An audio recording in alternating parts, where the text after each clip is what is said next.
Showbiz, baby.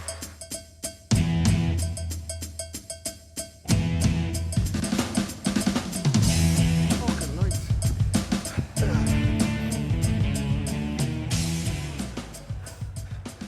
How are you? Thanks very much for coming back. I hope you've enjoyed the first part of the show. When we left you, I said, what does Jason McAteer and Stephen Cluxton have in common? Exhibit A, please. We might get a look at this. Did I say Jason McAteer and Stephen McDonnell? What did Stephen McDonnell do in 2002? 2003.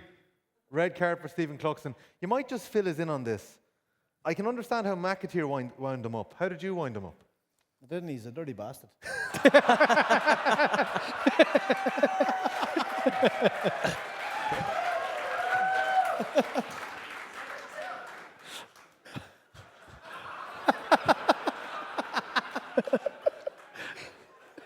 Paddy, save me.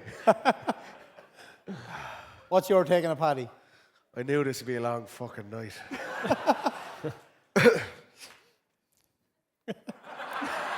I'm not going back. I'm not getting into that. I don't know if Clucko ever got sent off again. He thanked you after that game, didn't he?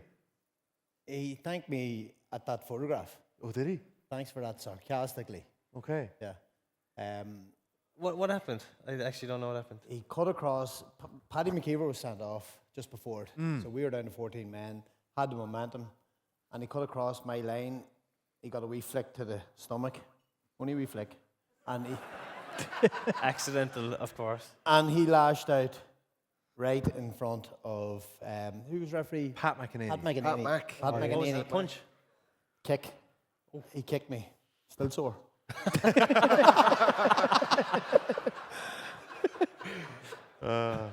Tinder. So There you go. Well, hopefully all 30 players stay on the field at the weekend. yeah, unfairly though, who was your manager back then? Tommy Lloyd. Tommy Lyons absolutely went to town on Stephen Cluxton and blamed the whole Oh, really? on him. Didn't know. And you know, totally wrong. And we all know what Stephen happened? has kicked on to do in his career. So Yeah. you know, he definitely learned a lot from that incident. It's amazing, yeah. we didn't really plan this tonight, but Stephen Cluxton has come up tonight. He also come up in last year's Roadshow, James, but we won't get into that one. Please not. Thank you. Moving on swiftly. James wrote off a little too early. But Stephen Cluxton's career, he went through a long spell with the Dubs before he won in All-Ireland. Is it a little bit symbolic of Geezer? Obviously, that Armagh team, there was quite a fallow period before 2002. They battled for a long time, a lot of them. Yeah, the key difference was Stephen Cluxton was still winning provincial titles. You know, Geezer went maybe 6, 7, 8 years without even winning a championship game. Wow. You know, it was knockout football back then. And to come back, you know how intense and hard training is when you're coming back and being knocked down year after year. He kept coming back because he's that type of character, and he's got a never say die attitude, and he just keeps wanting to prove himself better and better. And he kept coming back, and eventually things started to turn for Armagh in 1998, beat down in the first round. That was our first victory for 7 or 8 years. One, I think, yeah. Derry beat us in the semi-final, and then in '99 we kicked on and beat. Who did we beat in the first round? I think it was Derry. Was it? Can't even remember. No, Donegal after a replay, and That was your breakthrough year. So it all coincided with that's Stephen McDonnell. So I think Geezer definitely epitomises a never say die attitude and keep bouncing back. I know he was your captain for a long time, but who was he to you? Like, was he a good friend? Like, was he an inspiration? Like, what was he to you when you were playing? No, he was the player in the dressing room that I looked up to. You know, he was maybe 8 or 9 years older than what I was, and he was a driving figure. Himself and Paul McGrane. That team thankfully had a lot of strong leaders, strong characters. But you know, Geezer was the player that no matter what he said, you just fucking done it, and that was it. Simple as that. Yeah. I relied heavily on him, so I did. But he also relied heavily on me. I would often say to him, I made your bad passes look good. You know what I mean? But I relied heavily. I needed him to kick the ball into me for me to be able to do my job. But Has No, it changed? he was one of the first fellas that got into the gym, wasn't he? Like, he got ridiculously strong. Yeah. Like, out of nowhere. S&C wasn't really a thing in GA at the time, and I remember he got massive. And then when he took Kildare, he was still into that. He got Kildare massive. Then when he took Armagh were very physical, very gym strong, and then he kind of toned it back. It was like he kind of learned as he went on, maybe, to tone it back a bit. Well, that was one of the things that really, first time I went in training, Jesus, he is an absolute beast. He had massive, massive arms. Just a pure animal, so he was. Bicep curls every night. Yeah, he was really, really strong. And, you know, you see the physique of GA players nowadays, they're all like that. You know, it's just the build of them now. They're athletic, they're strong, big upper bodies. But Geezer was ahead of his time, so he was. In that What was he doing? I don't know, I wasn't in the gym then. You only discovered the gym in 2009, I heard. Yeah. I was focusing on my skills. Yeah, you were right to. You You were know, right to. Were you a big man for the gym, Paul? No, it was only kind of coming in. We had Eddie O'Sullivan, Yes. you know, he was the Irish rugby coach. John O'Mahony brought him in one Saturday morning, and we were saying, like, who's this? And Eddie was benching about 120 himself. Whoa. So he just went around the gym, and we followed him around on each machine. And like Eddie would bench 120, squat 100 kgs, and we were like, God, what's going on here? and then it kind of, I think you might do it for a block of a month, and then leave it, go back onto the pitch. And I think, as we know now, that's not really how you should do S&C. So I think we took it and leave it. Kevin Walsh never went to the gym. PJ never went to the gym, and some people used to like it then. just a story on the gym. John McCluskey, who was our trainer at the time, took me, and Paul Grimley, I don't know why Paul Grimley was there, but he happened to be there. And John McCluskey's explaining this exercise with the leg press to me. I said, yeah. I turned around to Grimley, I said, where's the leg press?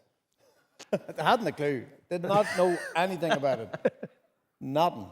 So That was the way it was. yeah, listen. But you know what? You were Myself kicking and points Oisín off the weren't left there and points to off lift the right. weights. Did it matter? Yeah, we weren't there to lift weights. I was going to ask Stephen a minute ago, has Kieran McGeeney changed? You might come back on that, but has Porrick Joyce changed since he was an All-Ireland winner in 98 and 01? I think his personality kind of comes out in his interviews and the way he manages the team. He was fairly direct as a player. You know, he didn't say a lot. He wasn't one of these guys who'd be roaring, ranting in the dressing room or that kind of thing. He, you know, if he had something to say, he said it. And people listened to him then as well. Could be quite cutting. He'd tell you what he thought. And As a player? and even as a player, and I think as a manager, it's kind of he doesn't hold back on his players either. In his interviews, the ones I've heard, so I think he's taken those kind of. He hasn't changed in that way too much, but I'd say he's probably had to learn, like, with the amount of people you have on an intercounty setup now, that it's like all about managing that group. And he still has that respect, I think, that Stephen is talking about with Kieran McGeeney. Joycer has that. It's like that Brian Lohan effect that they're talking about in Clare. Like, PJ is known in Galway. Like, he played, I think, up until 2012. Like, he carried his club on his back for a number of years then after that. So he has a lot of respect in Galway for all he's done.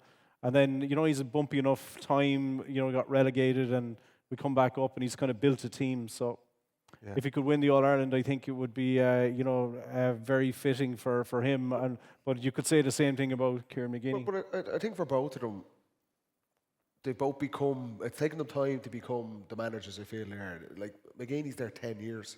He's the longest serving senior inter-county manager. And there was plenty of times, particularly in the early years for him, where it was very tough for Armagh. And the reality, Donegal were probably the top team in Ulster at the time. They'd won their All-Ireland, they were in All-Ireland finals. And it was a struggle for them. And he's definitely improved. I'm sure he'll say it himself. And Armagh have improved along with him. And the same with Porrick Joyce. He's there 5 years. And I know we came in at the start and we're going to win the All-Ireland. And I think I was still playing the time in Dublin. We hadn't lost the championship match in 5 years, and we're looking at this fella. But that was his attitude. But he's definitely, I feel, improved as a coach. And the same, Galway have improved along with him. But the one thing both of those guys have, the fact that it's their own counties, they're icons in their own counties. You know, and even if they're telling you stuff that you mightn't agree with or might even be flat out wrong, if you're a player, like you said it earlier, Steve, if McGeeney tells you something, you're going with it. So they have that authority and credibility. And and what it says, as much as the teams have gone on a journey, I think them as managers have gone on that as well. And for one of them, they're both already legends, but for one of them on Sunday, whoever gets over the line, it's beyond iconic status if they manage to bring that trophy home with them on Sunday. But it's been a journey for both of them. Yeah. Yeah, and I think Porrick has supported, the club football in Galway, so he likes his players to play club football. So that it's kind of, our championship has got better. Okay. Our club championship has got better. He doesn't like there can be a tendency sometimes for intercounty players in the past not to, not to show an interest in the club. But he's saying, if you want to play for Galway, you need to be one of the best players in your club. And that, so club matches and standards have improved. Yeah. And even, involved in our own club, if you rang the county manager and said, I need Stevie for the weekend, he'd prefer you to go and play with your club than sit in the squad and do nothing with the county, So that's been, he has a good relationship that way with the clubs. And so I think that's why we're all kind of keen to support him. But the squad depth is a massive thing for both panels. They both have in and around 40 players. Now in Galway, you've needed it given all the injuries you've had, but we've seen what McGeeney has done in terms of building depth and the bench that he has coming off. I was going through that 2011 season. I mentioned you made a great contribution to the Declan Bogues book back then. This is our year. You actually retired at the end of that year. Were you captain? Yeah. And in your first round championship game against Down, two boys come off the bench. I could be right in saying this now. Stephen Campbell and Aidan Forker back then in 2011. What were those boys like breaking in back then? Stephen Campbell maybe did. I'm not too sure if Aidan Forker. Maybe it wasn't Aidan. Maybe it was Rory Grugan. Rory Grugan. Yeah. Well, Rory Grugan came into the squad in 2011 off the back of an All-Ireland minor in 2009. So we knew that he had the raw talent. He was a very late player, reminded me of myself when I came in 99. I was a very late player as well, and he had all the skills and attributes, without a doubt. Great playmaker. He played at 11, I think, in that All-Ireland minor team. Yeah. So created opportunities for the likes of Rory or Andrew Mernon, who was playing at 14. No, he was actually maybe 12 in that game, actually. But he was a talented young footballer that probably had to bide his time on the subs bench before getting this opportunity. Stephen was a wee bit different. He was more explosive. He still is more explosive, and maybe got more opportunities. Very talented player, wee bit more arrogant about. There's more swagger about Stephen, about how he goes about things. But would you start him, Campbell? Why wasn't he starting? Was it for the? What I started. Was it for the impact off the bench, or is that just a cop-out? Was it because he picked 6 other fellas? No. And it just happened that Campbell's brilliant sub? Listen, that's a dilemma for the managers, and that's why Kieran, I'm sure, and the management team will have a serious headache. Do you start Stephen Campbell or do you not? He's had a serious impact coming off the bench. Unbelievable. At the minute, the way things are going for Armagh, I'd be inclined to hold him back because he's had an immediate impact. They've been throwing him on at half-time of games, and straight away, he's setting up scores, he's creating scores. Like the point that he scored, the second 2 point scores against but the one that he got hand to toe immediately, that was remarkable. Stevie, I met him in the tunnel by the bus, and both teams were in great form, and I caught up with Conor Turbot on the Saturday night and Dylan McHugh the next day after Galway won. But Soupy was going by me, and he was speaking to Malachy Clerkin, so just give him a little nod. And I said, by the way, that point. Oh, the second one, he knew it. He knew. Yeah. And you could tell that there's a fella there who knows that second he gets the ball in his hands, he's going to snap it over the bar. Yeah. That's a powerful thing, isn't it? Yeah, and given the time and space that you have on the ball, to be able to have the skill set to do that is remarkable. There's very few players in the game that can do that, and Stephen is certainly one of those players that can. I haven't shown you this yet, but we had a bit of a debate in the football pod. I got in trouble over it. I had a couple of maybe off-colour selections. We tried to pick a combined Galway and Armagh 15 on Wednesday night. You might just have a look at this. And Paul, you can see it there. Blaine Hughes, Johnny McGrath, Aaron McKay, Barry McCambridge, Dylan McHugh, Liam Silk, Aidan Forker, Paul Conroy, Niall Grimley, Stephen Campbell, Rian O'Neill, Killian McDade, Turbot, Comer Walsh. There's a lot of orange there. It's actually 8-7. Was Stevie down for this? Was Stevie down for it, yeah. But even Stephen Campbell is picked to start. Yeah. Sean Kelly, James tried to make the case for Sean Kelly isn't there is a sin. But he hasn't been fit. Tommy, but that's the final team. Tommy, you picked the team without Paul Conroy or Damien Comer in it as well. Or Sean Kelly, yeah. Or three, he Sean, didn't so have your three. credibility was totally gone picking your team. I had Maher and Keane Darcy starting in my team. But Paul, Sean Kelly is somebody who easily would be one of the most influential and effective footballers on the field if he was fit. He's from your club in Moycullen. You would have had it last year. Lost him the day before county final, or the hour before it, he pulled up with an injury that week. Like, such an effective footballer when he's fit. Will we see him starting at the weekend? Yeah, look, we're debating that in Moycullen all week. Like anyone you meet, it's, you know, Sean is the captain of the team. He has been excellent. He had a run of about 18 months there where we went to the All-Ireland semi-final with the club. Then he had a long run with Galway. And then he's just got an injury against, it was against Armagh actually. And then we played Mayo the following week. And he went out, he's been injured since then. And as James said, if you hurt your ankle, it's probably his hamstring went after that then. He hasn't really recovered from that injury.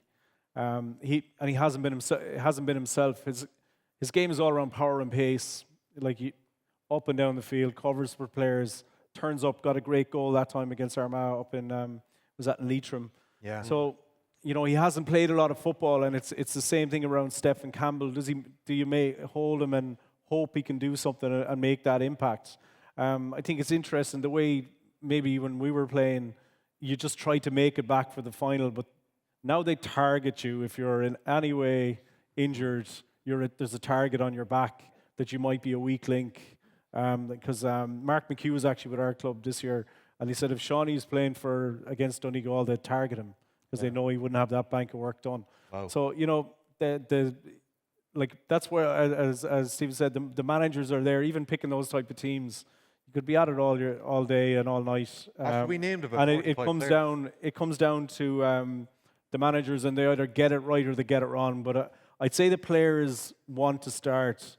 And like, you know, when you don't start in All Ireland, everywhere you go, the first 15 are up on and when they win it, Jesus Christ, into it. Why don't you put the 2001 team up now and again in a pub, like, you know? So you do want to start. I think everyone wants to start, but it's for the higher power of trying to win the All Ireland. You come off the bench in '98. You broken your leg earlier that year in the Connacht Championship. You come off the bench later on in '98. You start 01, but am I right in saying you were a late introduction to the starting team? It was kind of a late call? Yeah, I like it's like, you know, you kind of up and the season's a lot longer, so you can start and go out of form and come back into form again. Like, so it was kind of one of those. I just got a bit of a run in the last few weeks and got in for the final. Does it make a difference? I think it makes a difference. It made a difference to me after missing the first one. You know, I played in 2000 and the replay in 2000, and to miss the 2001, I would have been disappointed. But I suppose you have to suck it up. John O'Mahony was a good man for telling you weren't starting. So you'd be on the pitch and you could see him coming and you try and avoid him, you know. And you're like, I wonder, is he going to somebody else first? Yeah. And then, like, you know, and then you turn around and John is there. And his line would always be, I think you're going really well. Yeah. Yeah. And then you're like, all oh say no, that, like, this is a different you're flying it. conversation. Yeah. But you're not starting on Sunday. And you're like, well, there you go. Yeah. You know, so it's how you deliver the message. But just on Sean Kelly, right? The beauty, if you remember Galway from 2 years ago in the final against Kerry, there was a lot. They played very well that day. Shane Walsh has his day of days, but they come up short against Kerry. And a lot of the talk afterwards, that final quarter, Kerry take control of the game, pull away. They get the last 4 unanswered points in the final 10 minutes. And the big thing with Galway was they were probably inexperienced to win the game, but also depth coming off the bench. And you look at the two teams who are in the final on Sunday, the key strength for them for the whole season has been that impact they're getting in the final quarter. In the biggest games, Galway getting against Dublin, the same against Donegal, Armagh, obviously, in their games, and particularly the Kerry match as well. That's the credit to the management teams to create that. Galway are probably forced to do it this season, because at one stage in the National League, they've over 20 injuries. So the likes of Rob Finnerty, who's having a standout season, he was forced to do it because the rest of the forward line was injured. So it's a massive plus for Galway that if you said 2 years ago they're in this position and Sean Kelly, there's a doubt over him, I would have said, no, he's going to play. This guy has to play. By hook or by crook, they'll get him on the pitch. They don't need to do that now. like I say, if there's any sort of doubt, he might not play at all. And that's a credit to the likes of Dylan McHugh, Mulcairn and these guys, that the depth is there with both of these teams. And that's what it can take time to build that and get to that All-Ireland stage. What Armagh are trying to do, having not been in a final before, but they've still created unbelievable depth. And I agree with you, Stevie. I'm thinking, I know if I was in Soupy Campbell's position, I'd be mad for Rowe to play. I'd be going to McGeeney. I won the game for you the last day. Kicked 2 unbelievable points. You have to play me from the start. But if you're in McGeeney's shoes, you're going, but 25 minutes. This game is going to be so tight. It's going to the wire. The impact he can have off the bench is that could swing it. But if Stephen Campbell is knocking on McGeeney's door this week, Ross McQuillan had an unbelievable impact last day. Jarly O'Byrne's dominated the first 10 minutes of extra time. I hadn't even thought about Jarly O'Byrne's coming off the bench because we'd seen so little of him since the Ulster Championship. They've some squad. Yeah, Oisin O'Neill. Yeah. Aidan Nugent. Yes. Didn't go particularly well from the last day, but Jason Duffy coming off the Jason bench. Duffy, there is quality there, but there's quality in both teams. I look at the Galway bench as well.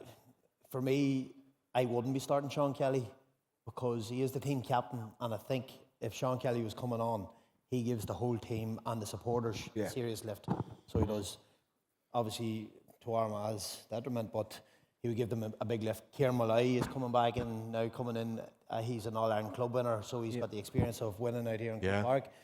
He's another massive player coming in for them. Johnny Heaney, both John sides, Daly's an all-star. Yeah, both sides have seriously gifted players on the sidelines, and there's dilemmas there for the management teams in terms of who doesn't start, but also getting the timing of the replacements right, and that is massive. And I think from the Ulster final in particular, Armagh have learned a serious amount about the timing of their substitutions. Probably left it a wee bit late in the Donegal game, and the players didn't impact the scoreboard and the play as much and as well as what they have done since then. But I think they're coming in a wee bit earlier now, fresh legs, going at teams a wee bit more, and it's given Armagh an uplift at the right time. But that bit, Steve, you were saying about going at teams more, that we have pulled our hair out over the last couple of seasons about Armagh, and we've no skin in the game. We're Tell me about it. I know. You had a lovely head there about 18 months ago. I'd say that Monaghan quarter-final finished you off last year. But there's no doubt over the last 4 or 5 weeks, I think after the Ulster final defeat, and for 3/4 of that game, they were very good. They're 4 points up going into the final quarter, and they collapse in the final quarter. It's a credit to Donegal that they come back and get the game into extra time. But the performance against Derry in Celtic Park in the first game of the group stages it just seemed like there was a mindset shift. They threw the shackles off. Maybe it was a case of they'd had enough of the heartbreak. That was the final straw. It was like, we're just going to go out and try and attack and play more on the front foot. And I don't necessarily think it's a difference in maybe what McGeeney or O'Donoghue or Kieran McKeever is saying to them. There just seems to be more of a freedom with how Armagh are playing. They're still unbelievably physical. They're still athletic, obviously one of their key strengths. They're still very difficult to play at defensively. But just their intent when they have the ball. Yeah. They're transitioning the ball up the pitch a hell of a lot quicker. They seem to be backing themselves, the players, the likes of Turbot, Grugan. They're taking more risk in their play. And it's no coincidence that where they've fallen short in the last 2 or 3 seasons, it was, whether it's coming from the management or from the players, they seem to there was a fear in their play. And over the last 4 weeks, they have shed that massively. And that's why they're in the final. Yeah. If they go after Donegal, or if they go after Galway on Sunday, I think that's their best chance. Mm-hmm. If they go and try and frustrate and let's try and manage this game, I don't think that's going to end well for them. And that's the question mark, because it's such a big game for them. There's that inexperience factor of the biggest day, how players are going to react. But for them, for me, to win this game, they've the best chance if they do what they've done over the last month and just play brave, play on the front foot and take risk with the ball. And I actually think I've sat close enough to the management team often enough, and I hear the message that they are shouting to the players, and they are telling them to be brave and to go forward. I think so they are. And maybe until you actually win a massive, massive game, that belief really seeps through to the players. Yeah. And when games were there to be won, like the Ulster final, the brakes went on the players. And Doubt. that's probably Just a little bit of because they had a serious, not a lack of ambition, but a lack of know-how to see those type of games out. And they've done that. You can see that they totally threw the shackles off in the Derry game. They went at Derry from minute Unbelievable one performance. and absolutely pulverised them. And that's Armagh at their ultimate best, when they really go at teams using their speed, using their power, using their finishing finesse, and press and kickouts. That's another massive thing for me. And that's going to be a massive... Will they do it? Will they take that approach on Sunday? What's that? Do you think they'll take that approach on Sunday? I don't think they'll press the kick out. I would love to see them press the reckon they will? kick out. I would love to see them press. I'll tell you why. Because if Well- you look at the men that Galway have out there, Yeah. Tierney, Maher, Conroy, Comer. Kane Darcy, yeah, like if the ball goes long to them, Yeah. you think that Galway are going in, Well, a you, position to you win. have to be brave when you get to an All-Ireland final. And Yes. Galway played Armagh 6 weeks ago, was it? Yeah. Galway were by far the better team. Should have won that game. How did Armagh get themselves back into the game? By pressing the kick out. Armagh are very effective when they be brave and press kickouts. Whether it be kick long, they've got catchers in the middle as well. Now Grimley may not be the tallest of midfielders, but he's got one of the best leaps. Yeah. He has absolute He's been fantastic jumper. exceptional. Yeah.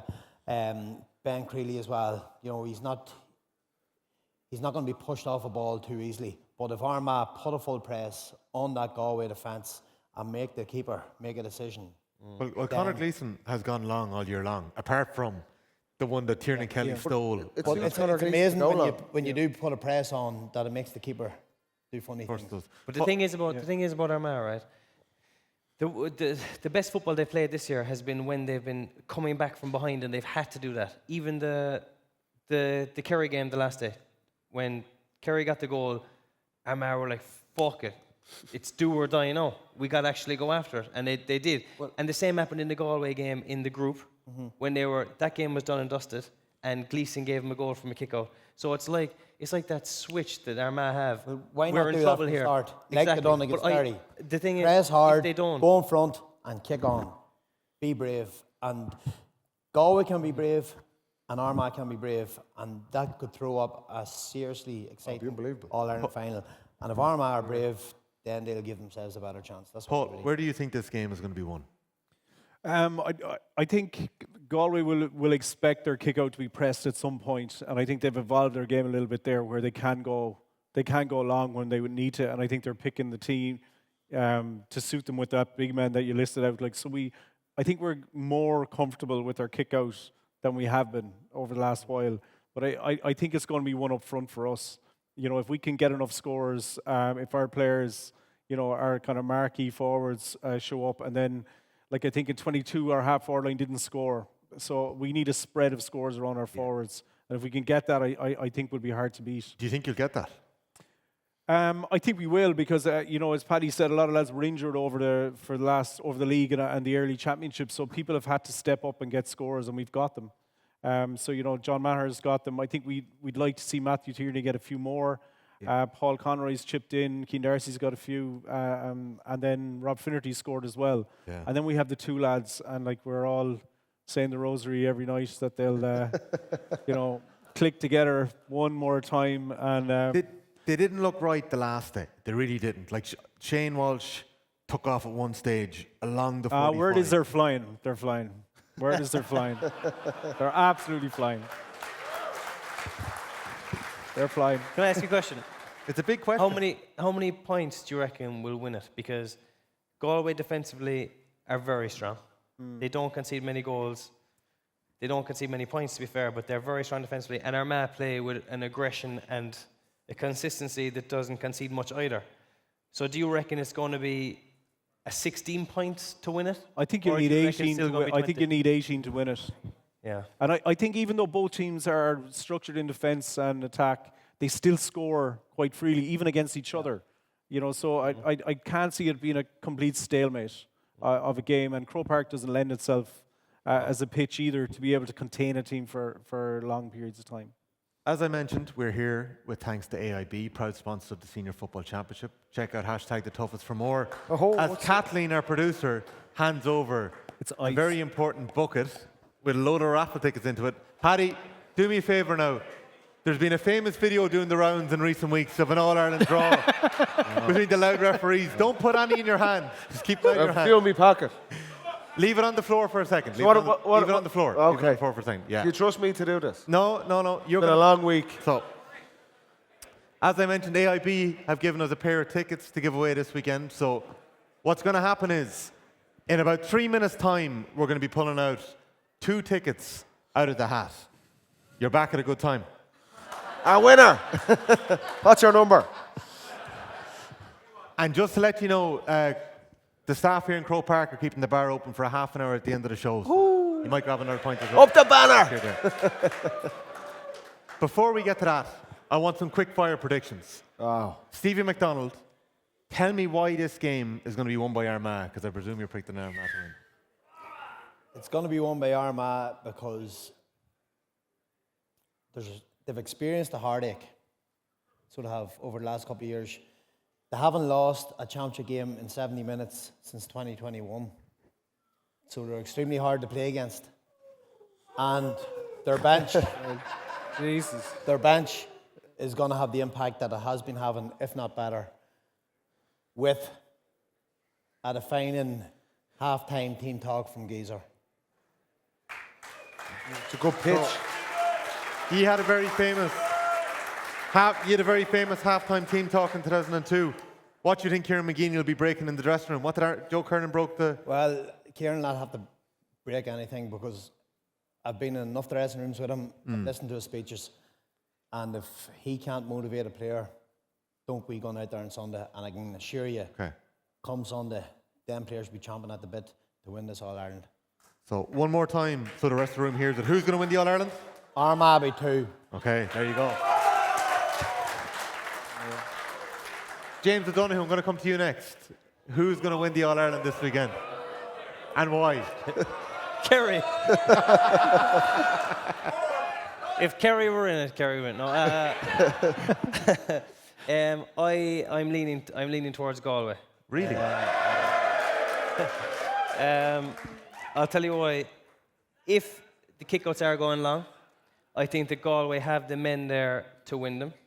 I think if we're talking 18 points to win, I can see 18 points coming from Galway quicker than I can see 18 points coming from Armagh. I agree that Armagh have been fucking heartbroken a couple of times on penalties, and their hunger for it will be incredible. But Galway lost the final in 2022, so they'll have the same element of can't lose this again. If they lose 2 finals, it'll be worse than anything.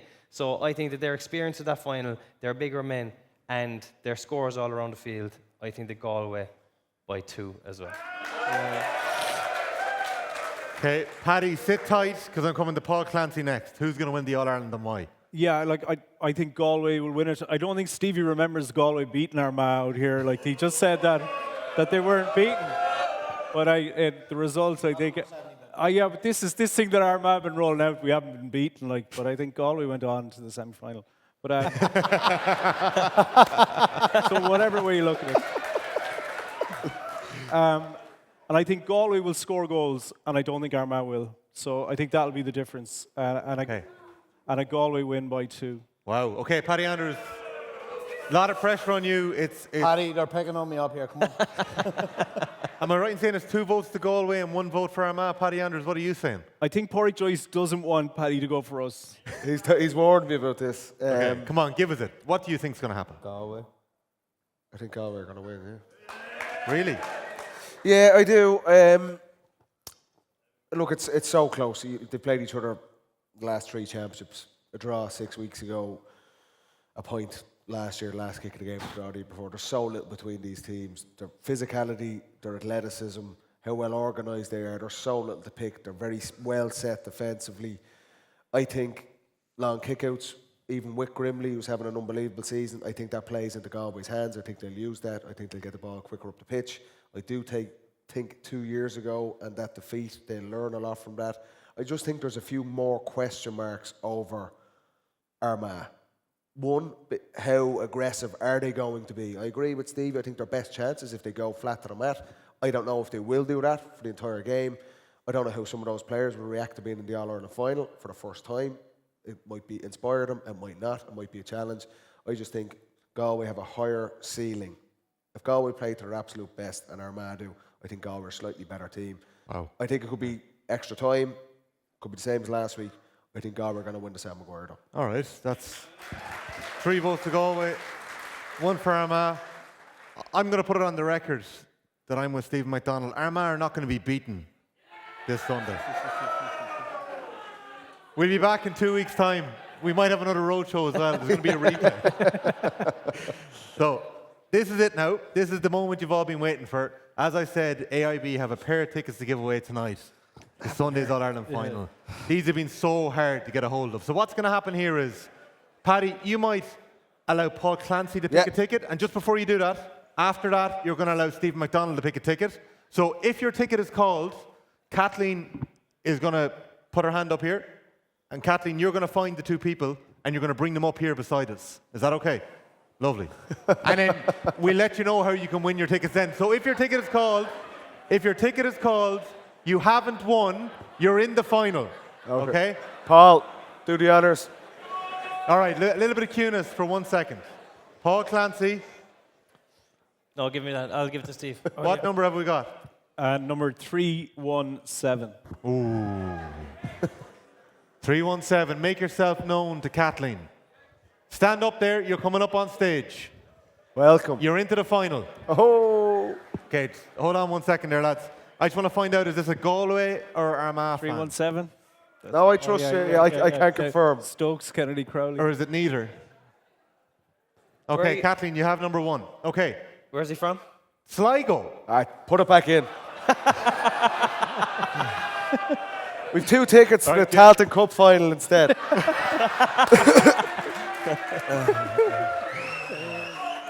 Now, James, keep an eye on him here. All right? No tickets in the hands. No, I'm happy with that. Let's see you, Stevie. What are you pulling out of the hat? What number? Carry him. 55. Oh.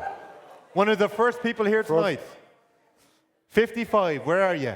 Right here at the front. Come on up. There you go. Hand up. How are you? She's from Mayo. I don't Oh, know. Jesus Christ. Oh, yeah. Okay. So would you get their names? They never win anything. So,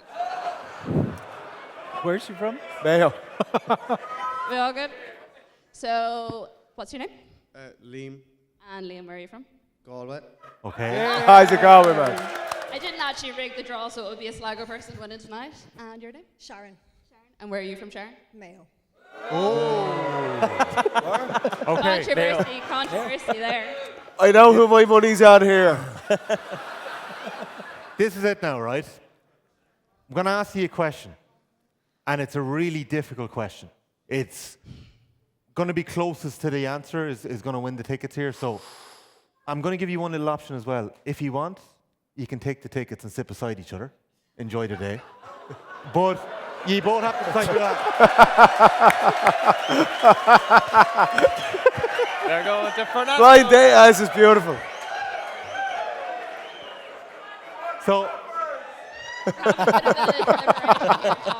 might as well give them option 2 as well. and option 2 is answer the question and the closest to the answer gets it. So what are you going for? What's our deliberation, guys? Yeah, I have a ticket anyway, so we'll go for it. Okay. There we go. That mean I can have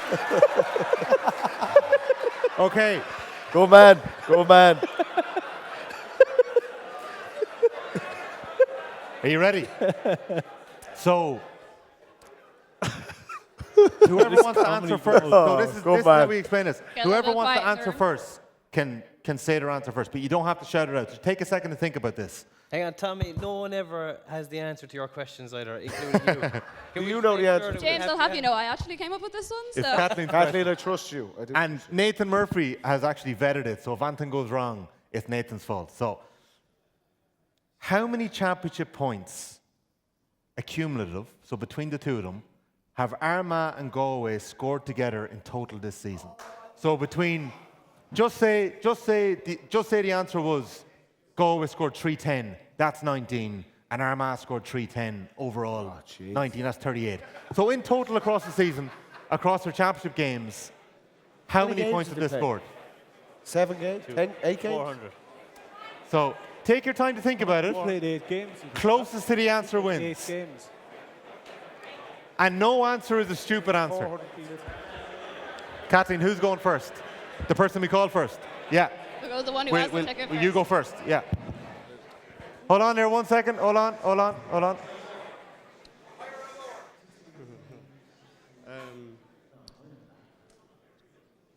350. Hold on 1 second. Okay. Higher. Oh, he gets first. Higher or lower? That's 351. Much lower. So just to clarify, what did you say? 350. 247. So, hold on. It's closest to it, okay? Gotta be higher. So it's closest to it, up and down. So it, hold on a second. He has to put it into Excel. Carry the one. 247, was it?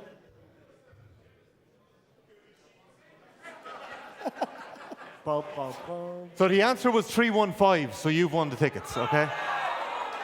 Really close, hard luck. Okay. 5. I wouldn't have thought. All right, so that's it. Ah, Jesus, Tommy.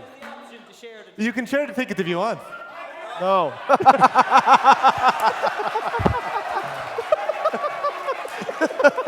Ruthless. That man is ruthless. No chance. Kathleen, will you get both of their names and we'll talk to you after the show. Thanks, lads. Well done for winning. Thanks Well for taking done, part. Thank you.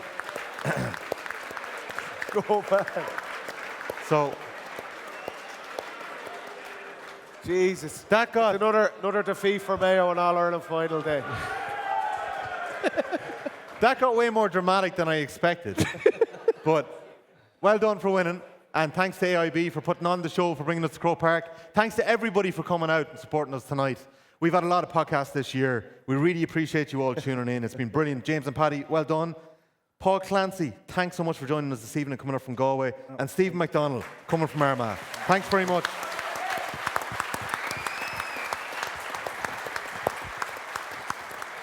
We have another show tomorrow night, a secret pod. Only about 20, 30 people are getting into it, so you will be able to watch that on Saturday on Off the Ball's YouTube, so just keep an eye out on that one. So best of luck to Armagh and Galway the weekend. The bar is open for another 30 minutes. Thanks a million, everybody, for coming out. Thank you.